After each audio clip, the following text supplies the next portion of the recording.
On a December morning in 1903, the Wright brothers took off at Kitty Hawk.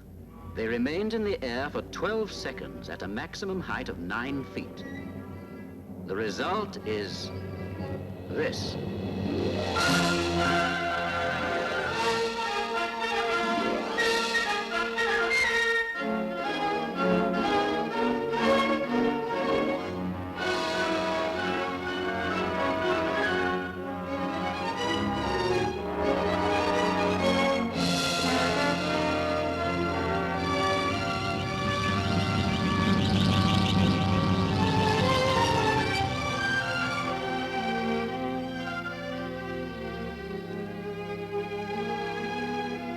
This world of air travel, now at everybody's doorstep, has been created in 50 years or less.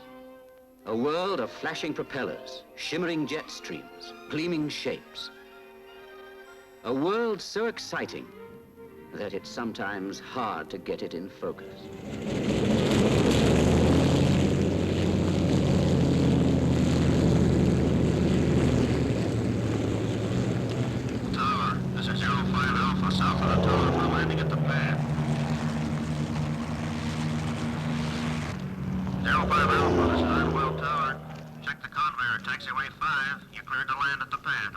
From airports round the globe, passengers are now leaving on regular scheduled flights at a rate of more than 70 millions a year. Some are already old hands in the air, but for many there's still the thrill of novelty. The bustle of preparations all around, and behind the scenes too, there are operations.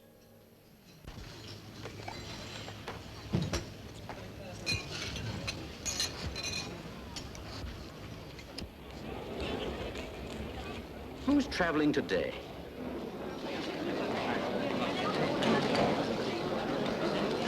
Passenger Margaret Fleming, for one, of Kilmarnock, Scotland, bound for Aklavik, northern Canada, via Montreal. Excess baggage? It's those last-minute presents for the kids. Passenger Kofi Agene, of West Africa, for another, going from Accra up country to Tamale on urgent business. And here in Bombay, seated aside, with an overnight flight ahead and young Meera in her arms. Won't be long now, they're loading the baggage. Each passenger gets a free allowance of baggage. On a long-distance flight, it adds up to about 2 tons in the hold. Then there's the mail, mountains of it. These days, the air carries the equivalent of 15 million letters around the world every week. Attention please, flight 906. Lufthansa German Airlines, flight 131. Monsieur Bernard, passager à destination de Buenos Aires, est prié de bien vouloir se... And again, who travels? Juan Perez of Caracas, Venezuela, with some routine things to see to in Maturin, briefcase bulging, and a lot to do en route. Minoru Yamata, aged 18, from Tokyo to California, USA. His first venture into the big world alone. And from Burlington, Vermont, Dorothy Gerstein and Irene Cooper, school teachers, with 3 weeks to see the Middle East and bring it home. Who travels?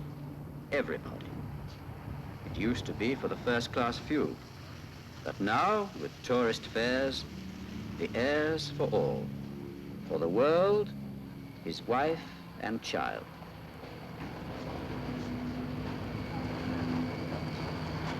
And sometimes even his goose.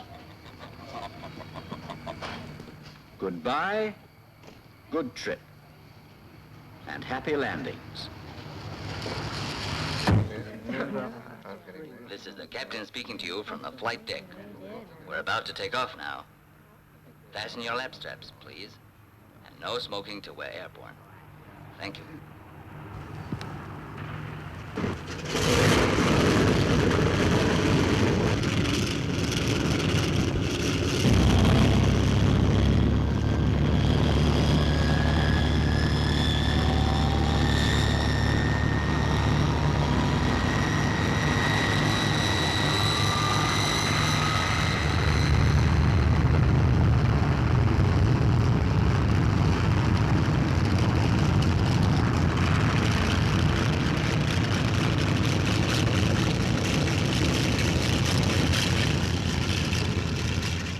the aircraft herself, what of her? She'll probably be a Douglas, a Boeing, or a Lockheed Constellation, a Convair or a Vickers Viscount. She'll weigh as much as 60 tons and carry a crew of up to 10. She'll travel at 300 miles an hour or more and fly at any height from 5 to 30,000 feet. Go Foxtrot November, clear to Amsterdam. Cross Epsom 2000, 7 Oaks 3000. To climb under radar and obtain 15,000 feet. Runway 17, the wind south-southwest 5. Hotel Foxtrot, your traffic is Stinson, now on final and DC-3, living pattern outbound, heading for 180 degrees, over. Clipper 100, you're cleared to taxi to runway 25 left, by taxiway Charlie and runway 13 left. You're cleared to taxi to runway 25 left, by taxiway Charlie and runway 13 left. The wind is southwest at 12. They taxi out from the aprons to the runways, slowly turn and stop for the final check.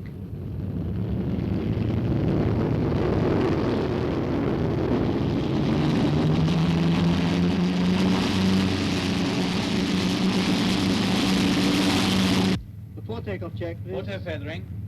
Arm green light on. Alternators. Reset on, polish normal. Propeller pitch. Fully fine. Mixture control. Auto rich lock on. Fuel valves. Check tank to engine. Booster pump. On normal. Generators. All on. Ignition switches. Check down both. Controls and trim tabs. Controls are free. Engines ready for takeoff. Ready for takeoff. Ready for takeoff, sir. Stand by for takeoff.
Suddenly a toy town. It may be Miami or Beirut you leave behind. It may be Cairo or Sydney, or the grandeur of Rome or Rio that's dwindling into space beneath you as you climb.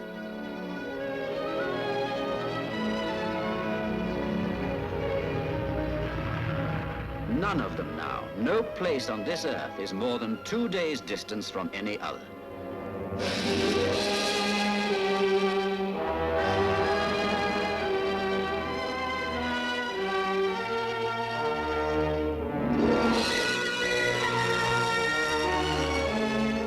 The engines settle to their cruising note.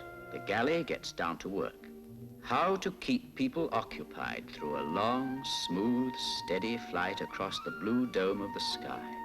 Books and magazines, of course. Route maps and picture postcards for the aunt you forgot to say goodbye to. How to keep people occupied? This is one way that never fails.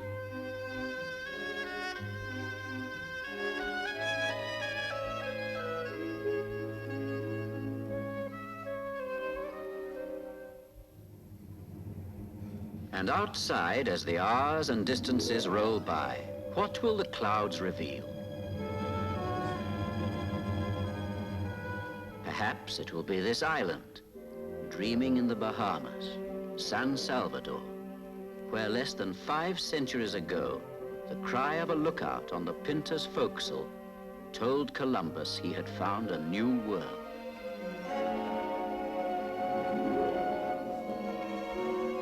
Perhaps it will be these wild shores of Newfoundland, where the long ships of Leif Erikson scudded through the storms on their way to Vinland.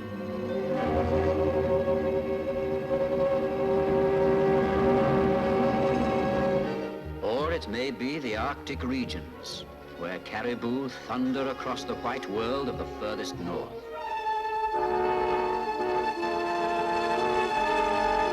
Or you may glimpse these gleaming snakes of water gliding through the eastern jungles: Mekong, Chindwin, Brahmaputra, Irrawaddy.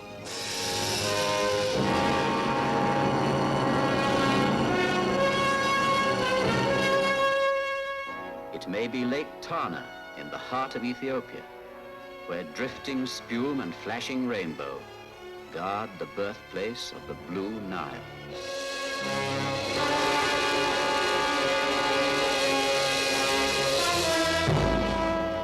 Or you may look down into the tremendous mouth of Popocatépetl, towering 18,000 feet above the sea, crater within crater.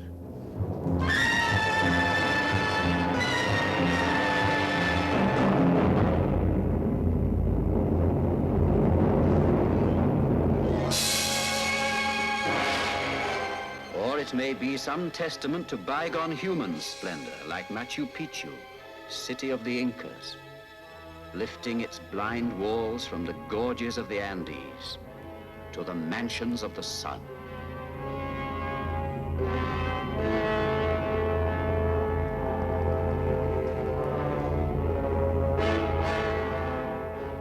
Or yet again, your path across the sky may lead you through the very summits of the world.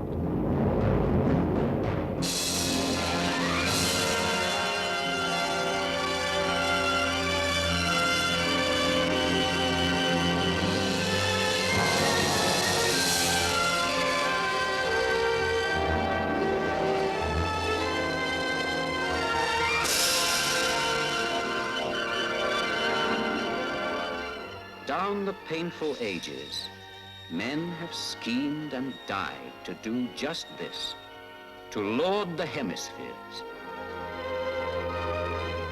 What has brought us now this sudden, swift success? The genius of the peoples, all of them. But as much as the brilliance of the scientists and the daring of the pioneers, it's been the patience of the organizers. Patience and collaboration. This is a body of which little is heard, IATA, the International Air Transport Association. Its present Director General is Sir William Hildred of Great Britain. IATA's members are the international airlines, about 75 of them all told. They inherited a world of regulations made for caravans and wagon trains and sailing ships. Progressively, they've freed the sky from this archaic outlook, hammered out a common order, common codes and standards. Argument, competition, cut and thrust. But out of it all, the air has emerged as an outstanding instance of international good sense. Look beyond the conference room at how it works in practice. Look, for example, at this aircraft, approaching the shores of the Levant. They've just 3 weeks, remember, to see the Middle East. 3 weeks, and so much to see. Let's not go here, let's go there instead. But what about the tickets? Can we change them?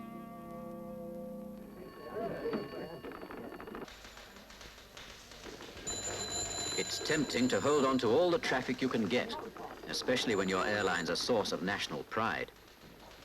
But the logic of a world moving at 300 miles an hour is a system that gives as much freedom of movement as the sky itself.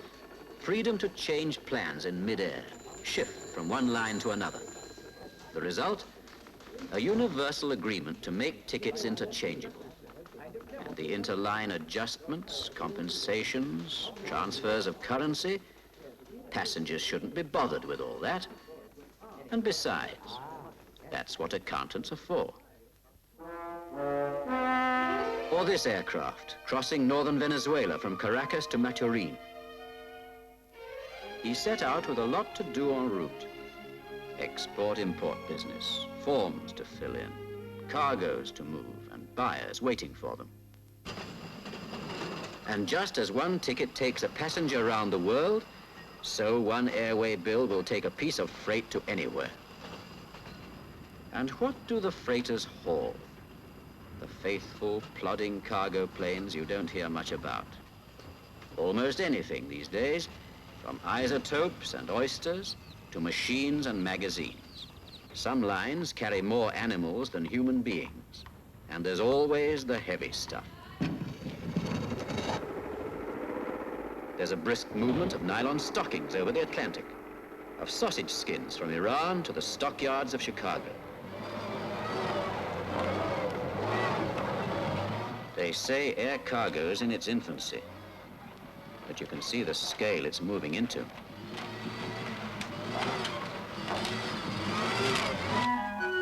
Or this plane, heading out over the Pacific, eastbound from Japan. His first venture into the big world, and his first visit to a crew in the cockpit. What makes a crew? Training, and above all, training up to standards accepted everywhere. And here another body makes its contribution. The International Civil Aviation Organization, an agency of the United Nations.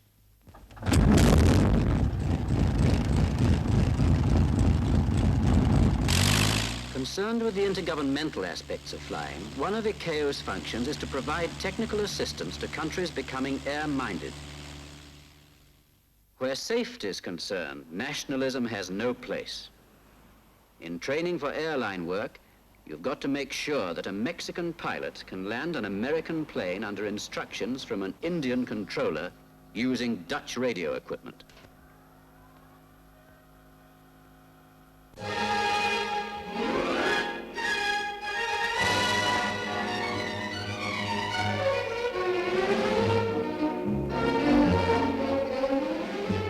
That's right, young man. Have fun while you can. Soon you'll be under the cold eye of a tight-lipped airline captain who doesn't believe in giving passengers ground for complaint.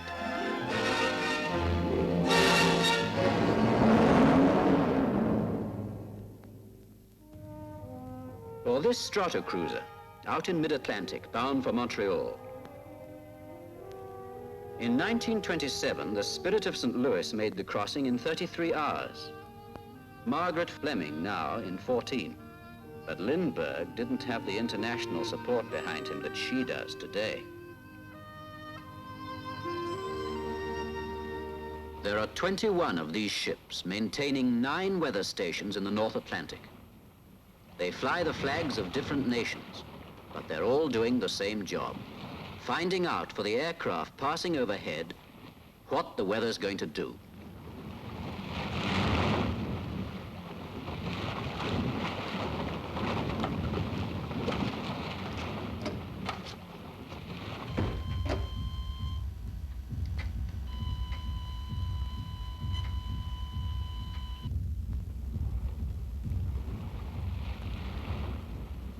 And the ships, in turn, are meshed in with hundreds of weather stations round the world.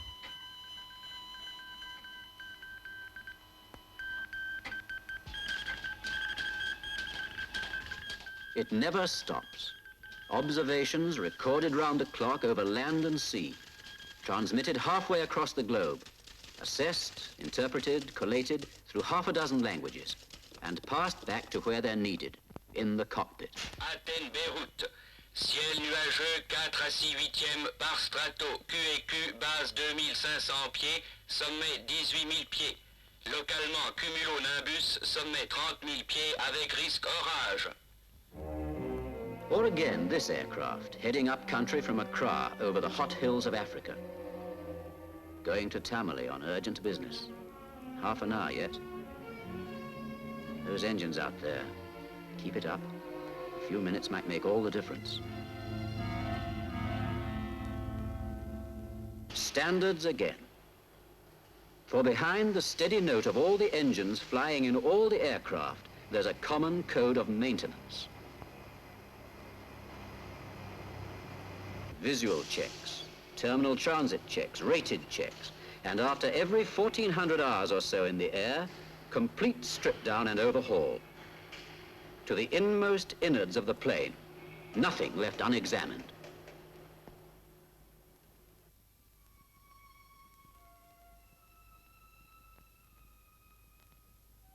All this, halfway out from Bombay, over the Arabian Sea. Time, midnight.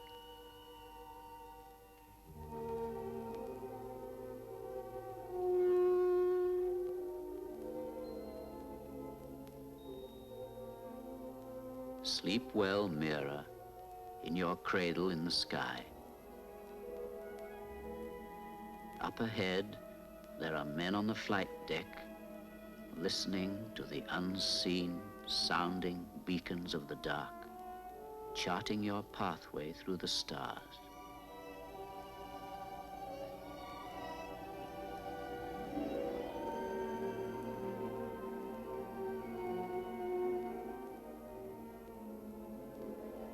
Sleep well in your cradle in the sky. Beneath you, a continent astern, an ocean ahead, men are watching your progress through the arch of night.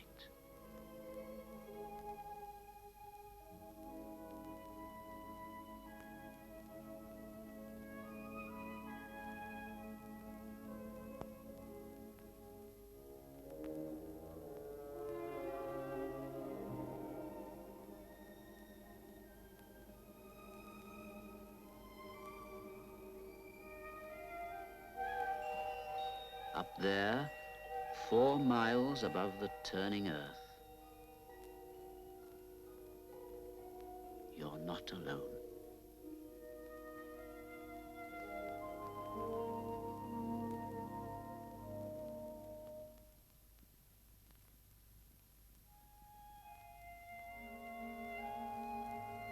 This might be almost anywhere.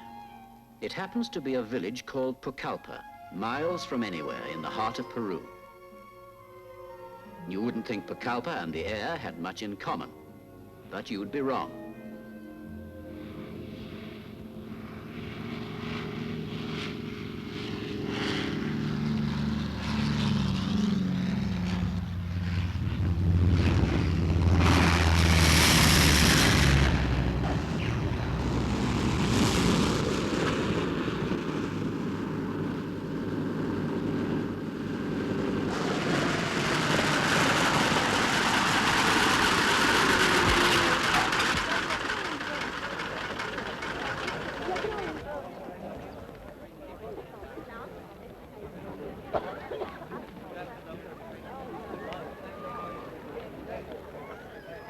Three times a week, the plane brings in the mail and papers, pumps the groceries and hardware, doesn't forget old Manuel's medicine. On the return trip, it takes the local produce out to market. And these days, Pucallpa's typical. Millions of people who have never flown themselves are looking to the sky for life and livelihood. Move to Brussels, London, or New York and see the same thing, only more so. Over the big cities, just as in the far-off outback, people are taking the air for granted, using it to commute to the office, keep an urgent business date. And this alone poses one of the biggest problems for the future, for the air is filling up, getting crowded, almost like the roads. Here's one way they're tackling the problem: a traffic school of the sky. Indianapolis, ATC, this is Eastern 747. The operators are feeding information on the speed and direction of imaginary planes to a central plotting room. ATC, this is Eastern 747 over Maxwell intersection at 25, 10,000. Estimate Indianapolis at 33. Request change of flight plan to land at Indianapolis. Over. The plotters sort out the approaching aircraft. One receives instructions to stack and circle. Another is given the green light to come in and land.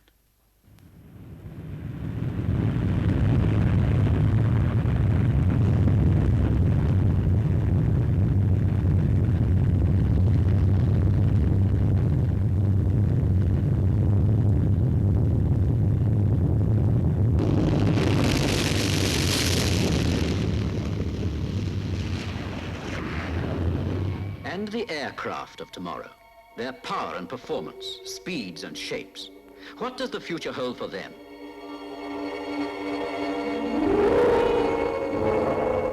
They say that no man has enough imagination to predict the flying of a generation hence.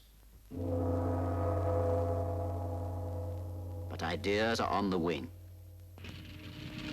Vertical takeoff, one way of freeing aircraft from the weight of landing gear, of abolishing the runway altogether.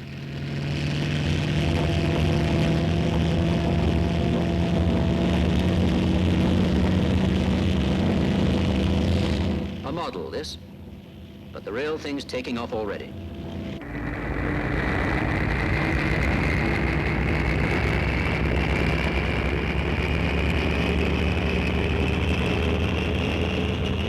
Direct lift, then forward, perhaps faster than the spin of the Earth. For real as well are speeds of over 1,000 miles an hour.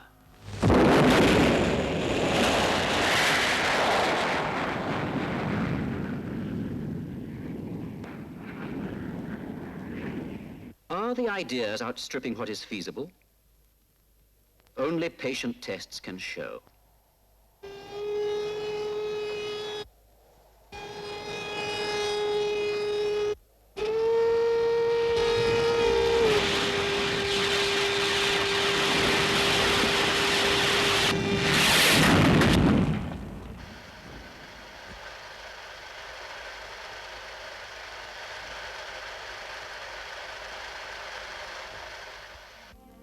Leave France after breakfast? Arrive in America before dawn? Not yet, perhaps. But the aircraft of the next few years will take a long step forward. Some are in production, others in the air right now. From America, the Boeing 707. From Britain, the sleek new Comet 4.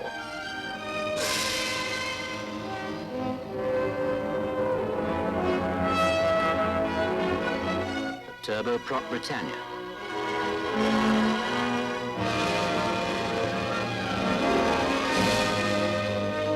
And again from America, the graceful DC-7C. Planes like these are raising commercial speeds to over 500 miles an hour, reducing the Atlantic to a 6-hour jaunt.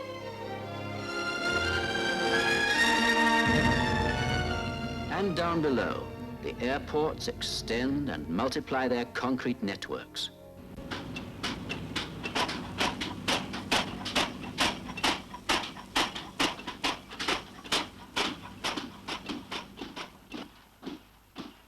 The future in the making, and the present on its doorstep. Its voices from the clouds calling for instructions, approaching journey's end. United DC-7, you are now cleared number 1. To land, runway 28 left. The wind is still west-northwest 17. Hello, San Francisco Tower. This is United DC-7, 3 minutes northwest. Okay, United DC-7, I have you in sight 3 minutes northwest. Japan Air 002, clear to runway 15. Quebec Foxtrot, you are clear for landing on runway 34. Surface wind 320 at 8 knots. Call downwind, over. Trans-Canada 230, Montreal Tower. Runway 10, wind 110 degrees, 11 mph, cleared. A direct approach, altimeter 30.1. Aquí Torre Lima Tambo, libre para entrar tráfico en pista 16, viento sur, 8 nudos, altímetro 10.5, clear to enter traffic for runway 16.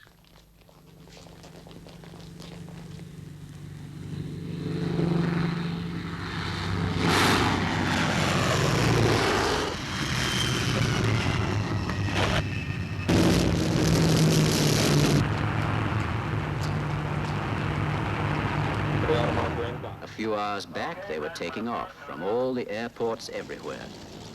They've leveled the mountains, telescoped the oceans, shriveled the prairies and the deserts. Now, one every 5 seconds, they're coming in.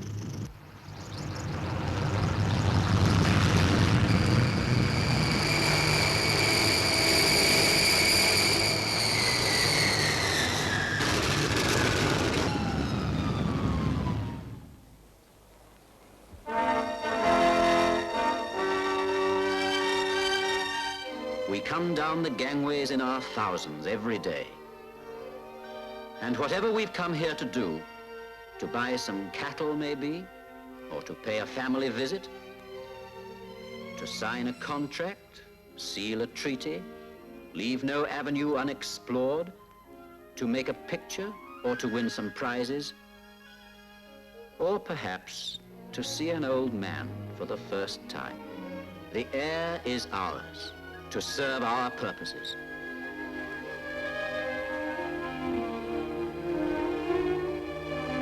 $70 million of us every year already, for whom the patience and the planning, the exacting standards set in common, have made a third dimension real. To whom, for the first time, or the 100th, the clouds have sung their song of wonder.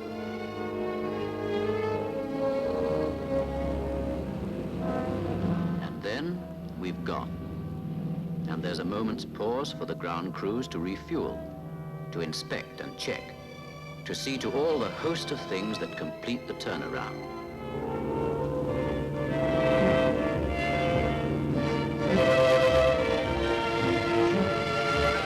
In the air, it's been a day like any other. But what has it meant for just a few among the thousands who have passed it in the sky? It has taken Kilmarnock halfway to the Arctic Ocean. It has brought Caracas to Maturin, made a man's business easier, fulfilled his promise to deliver. It has sent Accra to Tamale, and in the sending, saved just one more life.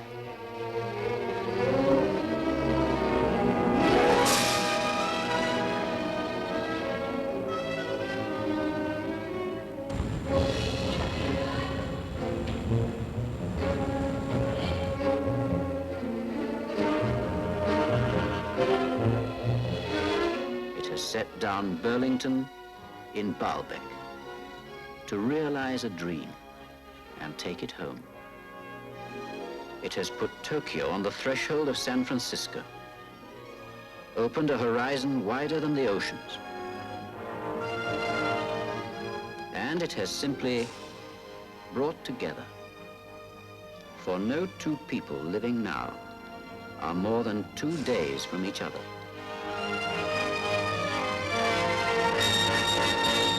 And who knows how soon the time may come when it will be 2 hours.